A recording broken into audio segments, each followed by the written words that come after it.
tous, merci à vous de nous rejoindre sur Monaco Info pour cette toute première édition de l'été. Voici les titres dans votre sommaire. La fête des sports a eu lieu au cœur de la cour d'honneur de la mairie de Monaco. Vous saurez tout sur les préparatifs du spectacle qui sera donné samedi soir, place du Palais, un spectacle son et lumière dans le cadre des sites historiques Grimaldi. Le Focus Info de ce jeudi 21 juin suivra le prince Albert II sur les traces de ses ancêtres justement. Et vous saurez tout également du lancement du marathon de lecture. Il avait lieu à la bibliothèque Louis Notary. La fête des sports, plus de 600 personnes étaient réunies au cœur de la cour d'honneur afin de recevoir des médailles. Dominique Poulain a assisté à l'événement pour vous. La cour d'honneur de la mairie se transforme le temps d'une soirée en grand terrain de sport. Les athlètes de la principauté sont mis à l'honneur pour avoir porté haut les couleurs monégasques tout au long de la saison. Un rendez-vous incontournable dans le paysage sportif monégasque. Bien entendu que le sport est favorisé à Monaco. Mais je l'ai relevé tout à l'heure dans mon discours, je crois que les athlètes et les jeunes sportifs monégasques, et moins jeunes, ont bien entendu le discours du prince Albert, qu'il fallait progresser, qu'il fallait se qualifier et qu'à chaque étape, il fallait gagner sa qualification. Et je crois qu'aujourd'hui, ce qu'on remarque, c'est bien entendu le nombre, mais c'est aussi la qualité. Et chaque discipline a progressé, chaque athlète a été performant. Et je crois que le mouvement sportif monégasque est vraiment a pris après une dimension incroyable. Les athlètes se succèdent sur la scène à l'annonce de leur nom pour aller chercher leurs médailles devant les présidents d'associations et de fédérations sportives de la principauté. Toutes les disciplines des différentes associations sont représentées, de l'athlétisme au water-polo en passant par l'aviron, l'escrime, le taekwondo, le volley-ball ou encore le tir à l'arc. Une soirée de partage et de convivialité. Au total, ce sont 613 sportifs qui sont récompensés. L'aviron à Monaco, c'est beaucoup de scolaires, beaucoup de licenciés et des titres qui vont de championnat du monde jusqu'au minime. Et là, en l'occurrence, c'est un titre para-rowing, para-aviron, 3e place, cette année au championnat de France. Voilà. Mais nous avons des vice-champions du monde et jusqu'aux champions départementaux minimes à l'aviron. C'est un sport de combat. J'aime bien le judo et j'aime bien un peu combattre et voilà. Ça veut dire que t'es un petit bagarreur, t'aimes bien la bagarre ? Oui, c'est ça. Moi, en fait, parce que je veux bien me défendre et attaquer pour que personne me toucher et me faisait du mal. Je pratique depuis 33 ans le water-polo. Pas trop difficile d'attirer les jeunes dans ce sport parce que c'est quand même un sport très physique. C'est très physique, il y a quand même beaucoup l'accent qui est mis sur le water-polo pendant les cours de natation scolaire aussi. Ce qui permet de faire connaître ce sport qui n'est pas forcément effectivement très connu au départ.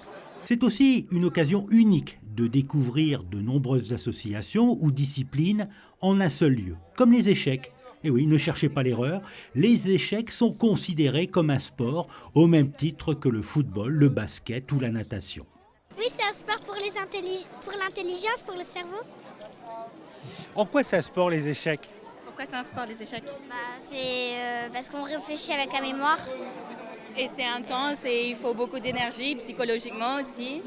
Les parties peuvent durer de 3 à 5 heures. Et il faut de l'énergie, oui, même si ce n'est pas super physique, mais moralement, il faut tenir.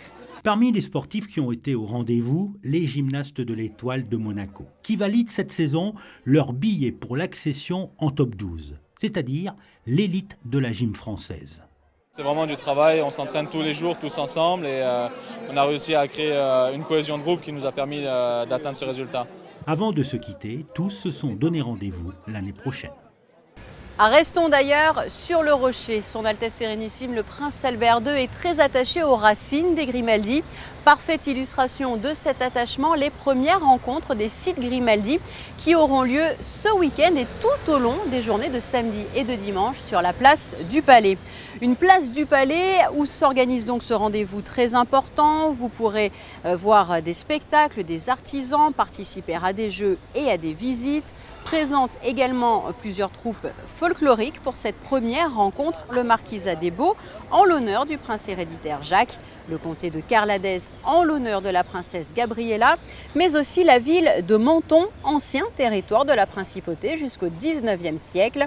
Un spectacle de son et lumière sera proposé samedi dès 22h. Alexandra Pagny et Serge Prémont sont allés à la rencontre du compositeur de cette création, Clément Altos, dans son studio mentonais. Les derniers réglages, la composition musicale est terminée, l'univers sonore est en place, tout a été fait, les voix enregistrées, etc.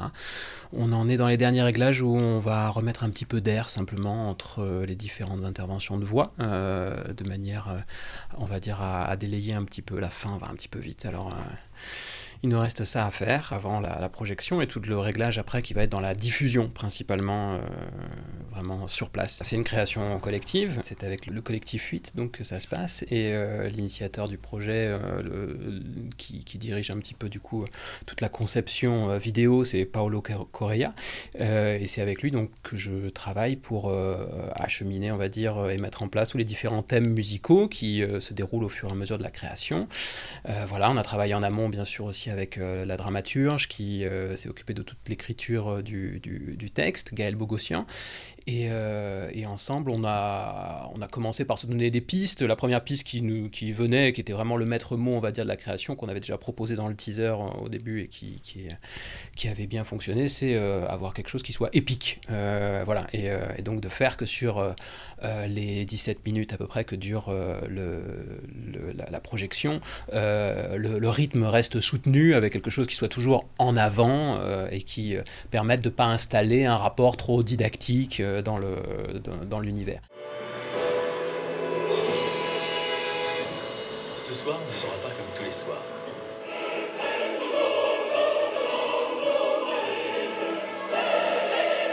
Le premier squelette a été fait autour du texte. Après, on a commencé à penser un découpage. Le vidéaste m'a donné ses phases de vidéo par rapport à ces moments de texte.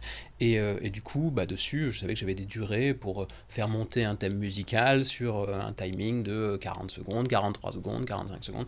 Voilà, et au fur et à mesure, on commençait à développer ça. Là-dessus, je suis relativement libre, c'est-à-dire que si j'ai envie de lui proposer un thème qui dure un petit peu plus longtemps, lui, au contraire, ça va lui permettre de mettre un petit peu d'air en faisant un travelling ou quelque chose qui, en vidéo, va aller avec la musique. Et inversement, quand lui fait sa vidéo qui a un certain mouvement ou un certain rythme avec des effets sonore dessus, ma musique va avec son image. Création donc à découvrir dans son intégralité dès 22h samedi, place du Palais. Et vous le voyez, à cette occasion, un timbre a vu le jour afin de commémorer l'importance de cette première rencontre des sites historiques Grimaldi de Monaco.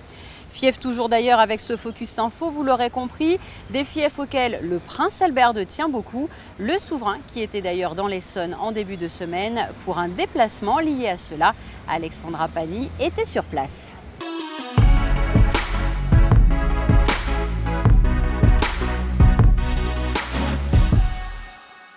Comte de Longjumeau, baron de Massy et marquis de Chilly, des titres historiques que portent les princes de Monaco, un héritage de l'aïeul du prince Albert II, le prince Honoré IV, lors de son mariage en 1777 avec Louise d'Aumont-Mazarin.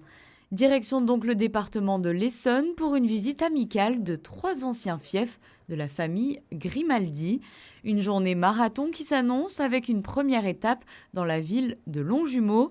Cette commune de près de 22 000 habitants partage bien entendu un lien historique avec la principauté, mais est également tournée vers l'avenir et plus particulièrement la préservation de la nature. Depuis plus de 10 ans, nous avons initié en fait toute une politique de développement durable et donc de préservation de la biodiversité à travers le développement d'un rucher pédagogique municipal, puisque dès 2009, on a inauguré plus d'une vingtaine de ruches et depuis, sur plusieurs sites de la ville, nous avons développé ce rucher avec du miel Made in Longjumeau, un vrai label que nous allons offrir au prince tout à l'heure d'ailleurs et que nous distribuons aux nouvelles naissances longjumelloises, aux nouveaux mariés et à l'occasion de tous les cocktails municipaux. Et dans ce parc, nous avons mis en place effectivement l'espace de la biodiversité dans lequel se trouve la maison de l'abeille, qui est un site qui permet d'initier à la fois le jeune public, mais tout public, à la vie de l'abeille, à son importance en fait dans notre écosystème. Et puis une serre pédagogique, une mare pédagogique, un potager pédagogique qui permet de faire comprendre à la fois aux enfants mais aux adultes également l'intérêt qu'il faut porter en tous les cas au développement des espèces endémiques et au développement aussi bien sûr des gestes et qu'il faut tenir pour préserver cette biodiversité. Accompagné par les enfants du conseil municipal, le Prince Souverain a ainsi pu découvrir l'espace de la biodiversité du parc Nativelle attenant au Clos Saint-Cyr, dénommé désormais Espace de la biodiversité Albert II de Monaco. Je ressens une grande émotion, comme à chacune de mes visites dans les anciennes communes qui ont fait partie de l'histoire de ma famille et de l'histoire de la principauté. Et donc c'est pour moi toujours d'abord un grand plaisir et bien sûr une grande émotion, une grande fierté aussi de voir que ces communes, comme Chilly-Mazarin, s'occupent pleinement de la préservation et de la restauration de monuments historiques emblématiques et donc de la préservation du patrimoine. Et je crois que c'est extrêmement important pour toute commune, non seulement de se souvenir et de se pencher sur son histoire, et de valoriser aussi ces monuments et ces espaces, mais aussi de penser au présent et puis d'avoir une action éducative. Et c'est pour moi aussi extrêmement important, extrêmement touchant de voir les enfants et ce conseil municipal des jeunes qui se sentent impliqués et qui se sentent concernés par cette évocation et par ce souvenir, mais aussi, je crois que c'est tout à fait symbolique de pouvoir planter avec eux 2 oliviers qui sont des arbres, comme vous le savez, emblématiques et symboles de paix et d'amitié et de continuité surtout. 2 autres fiefs à l'honneur ce jour-là, la commune de Massy où le prince souverain a été accueilli en mairie par Nicolas Samsoun avant de visiter l'opéra et d'inaugurer un espace pédagogique pour les enfants de la ville. Puis Chilly-Mazarin dont le parc de l'ancien château des ancêtres du souverain abrite désormais l'hôtel de ville. Le centre de la seigneurie d'origine était Chilly, avec son magnifique château qui malheureusement aujourd'hui a disparu, mais l'hôtel de ville est situé dans le parc de l'ancien château. Et ce sont des fiefs qui sont arrivés par mariage. Par le mariage en 1777 du futur prince Honoré IV, qui est duc de Valentinois à l'époque, et on a vu tout à l'heure donc son nom sur le plan terrier qui a été présenté, qui a été préservé et qui a été présenté au souverain. Et il épouse Louise de Montmazarin, donc lointaine descendante d'une nièce du cardinal. Et là, ce n'est pas une acquisition du cardinal Mazarin, à la différence d'autres fiefs venant de cette famille, notamment en Alsace. Là, il s'agit donc d'un mariage à l'intérieur de la famille Mazarin qui a permis donc de drainer, si je puis dire, ces territoires, ces fiefs. Ce sont les rusés des Fiat qui étaient donc les seigneurs de cet ensemble donc au sud de Paris qui donc est passé en 1777 dans la famille de Grimaldi. Bien qu'abolis par le droit français depuis la Révolution, ces titres sont conservés par les princes de Monaco depuis plus de 3 siècles. Des liens étroits avec la principauté sont ainsi tissés. L'église Saint-Étienne en est le parfait exemple. Restaurée récemment avec le concours du souverain, elle abrite, au-delà des nombreux éléments patrimoniaux, les sépultures d'ancêtres des Grimaldi et un imposant vitrail offert par le prince Albert Ier afin de célébrer l'union entre Chilly et Monaco. Il est important de connaître son passé pour pouvoir construire son avenir. Et se rappeler de tout ce qui s'est passé dans cette ville. Certains l'ont connu, certains le connaissaient, d'autres ne le connaissaient pas. Et du coup, ça a permis, grâce aux différentes publications que nous avons faites avant l'avenue du Prince, de faire connaître notre histoire. Une histoire qui fascine si l'on en croit le nombre de personnes qui s'est déplacé sur chacun des fiefs pour l'occasion. La journée s'est clôturée par un spectacle chorégraphique acrobatique sur la façade de l'hôtel de ville et un concert de musique donné par les élèves du conservatoire. Et comme l'a rappelé le souverain, nous aurons l'occasion d'ici quelques années de retrouver ces anciens fiefs de l'Essonne à l'honneur des rencontres des sites historiques Grimaldi de Monaco. C'est parti pour une nouvelle édition du marathon. Oui, mais attention, un marathon qui vous fera davantage travailler vos méninges que vos ménisques. Le marathon de lecture proposé par la Fondation Prince-Pierre, il a été lancé au cœur de la bibliothèque Louis Notari, où se trouvait Fabien Bonir. Le marathon de lecture a pour objectif, comme chaque année, d'associer le public à l'action menée par la Fondation Prince-Pierre dans le domaine littéraire. Les lecteurs des médiathèques de la région sont invités à découvrir les ouvrages sélectionnés par les membres du conseil, que ce soit le prix littéraire qui récompense un auteur pour l'ensemble de son œuvre, ou encore le prix de la Bourse de la Découverte, prix récompensant un jeune écrivain pour son premier ouvrage de fiction.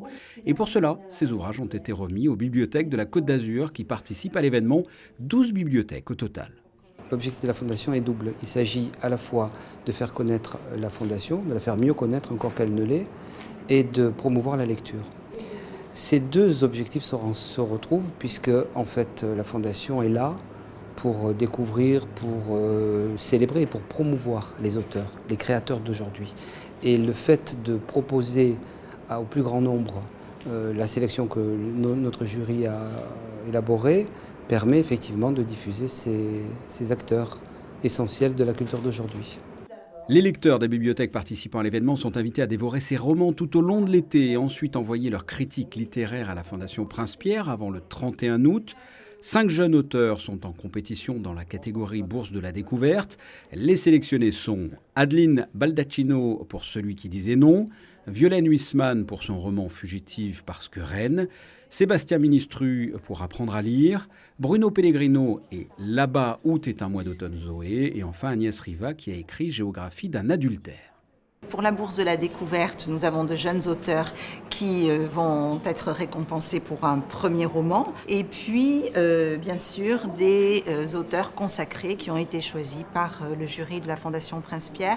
Donc toujours des valeurs sûres si vous regardez la liste depuis le premier prix, et c'est vraiment exceptionnel de pouvoir à nouveau découvrir un auteur mais aussi traverser toute son œuvre, et c'est cette invitation que fait la Fondation Prince-Pierre à tous les lecteurs, découvrir de jeunes auteurs et traverser l'œuvre de tous les autres. À l'issue, tous les lecteurs participants seront conviés à l'automne aux manifestations organisées par la Fondation. Ils rencontreront les auteurs sélectionnés pour la Bourse de la Découverte. Et les 2 personnes ayant écrit les meilleures critiques littéraires seront récompensées. Cette année encore, les vainqueurs auront en plus le privilège d'être invités à la soirée organisée par la Fondation à l'issue de la cérémonie des remises des prix le jeudi 4 octobre. Je vous le disais au tout début de cette édition, le 21 juin était donc le premier jour de l'été que nous réservent les prévisions météo pour les jours à venir. Les voici. L'instabilité sera de retour vendredi avec un temps mitigé. Des orages et averses seront possibles l'après-midi. Samedi, un temps couvert dans la matinée, mais des éclaircies se feront un chemin entre les nuages dans l'après-midi. Dimanche, un temps toujours gris avec de rares éclaircies par moment et des températures comprises entre 18 et 22 degrés. Lundi, nuages et éclaircies se partageront le ciel, mais sans gouttes de pluie au programme. Mardi, temps à l'identique avec toujours des nuages et de très rares apparitions du soleil. Les jours suivants, la situation devrait s'arranger. Et c'est ainsi que se referme cette édition. Merci pour votre fidélité. Je vous rappelle que l'actualité monégasque, c'est aussi sur l'application Monaco Info et sur les réseaux sociaux. À très bientôt.